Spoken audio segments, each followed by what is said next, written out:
Hello বন্ধুরা, welcome to my YouTube channel care education purpose. যদি কেউ সাবস্ক্রাইব না করে থাকো তাহলে সাবস্ক্রাইব করে রেখো পরবর্তী সব ভিডিও পাওয়ার জন্য। আজকে আমি তোমাদের সাথে আলোচনা করতে চলেছি সপ্তম ও অষ্টম শ্রেণীর সামার প্রজেক্ট 2025-এর একটি টপিক, পশ্চিমবঙ্গের পাখি, কীটনাশক ও উদ্ভিদ বিষয়ে তথ্যানুসন্ধান। প্রথমে দেখো টপিকটা তোমরা লিখবে, তারপর লিখতে শুরু করবে। পশ্চিমবঙ্গের পাখি, কীটপতঙ্গ এবং উদ্ভিদের ওপর তথ্যানুসন্ধান একটি বিস্তৃত ক্ষেত্র, যা রাজ্যের প্রাকৃতিক বৈচিত্র্য এবং বাস্তুসংস্থান সম্পর্কে গভীর ধারণা প্রদান করে। পাখি যেমন ধলাগলা, মাছরাঙা, কীটপতঙ্গ যেমন বিভিন্ন প্রজাতির মশা এবং উদ্ভিদের যেমন শাল, বাঁশ ইত্যাদি রাজ্যের প্রাকৃতিক পরিবেশের গুরুত্বপূর্ণ অংশ। ভূমিকা লেখার সময় যে অংশটা ফাঁকা ছিল সেই জায়গায় তোমরা একটা ছবি দিয়ে দিতে পারো, পাখি, কীটপতঙ্গ, উদ্ভিদ বিভিন্ন প্রজাতি। তারপরে দেখো তোমরা লিখবে পাখি। পশ্চিমবঙ্গের রাজ্য পাখি হলো ধলাগলা, মাছরাঙা। তারপর দেখো পশ্চিমবঙ্গের বিভিন্ন ধরনের পাখি দেখা যায়, যেমন হাঁস, মাছরাঙা, বুলবুল ইত্যাদি।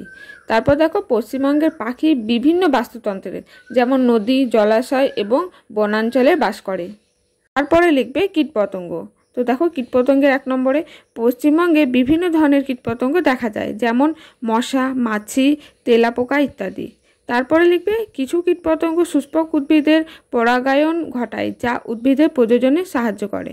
তারপরে কি লিখবে কিছু কীটপতঙ্গ খাদ্যচক্রের গুরুত্বপূর্ণ অংশ, যা অন্যান্য প্রাণীদের খাদ্য সরবরাহ করে। তারপর লিখবে উদ্ভিদ।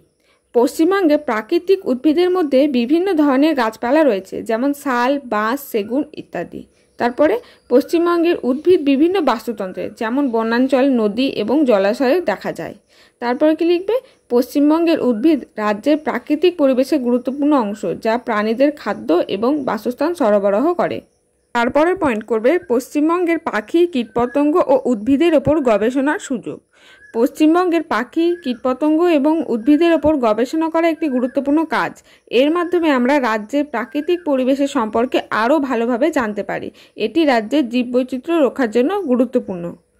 এরপর দেখো পুরো প্রজেক্টটি কমপ্লিট করার জন্য তোমরা কিছু কীটপতঙ্গ, পাখি এবং উদ্ভিদের ছবি শেষে তোমরা যোগ করে দিতে পারো। আমি এখানে 2টি দিয়ে দিয়েছি, তোমরা চাইলে সেগুলো দিতে পারো। তো আজকের ভিডিওটা এই পর্যন্তই। যদি ভিডিও ভালো লাগে একটি লাইক করে দিও, আর অন্য কোনো টপিকের ভিডিও চাইলে আমাকে কমেন্টে জানিও।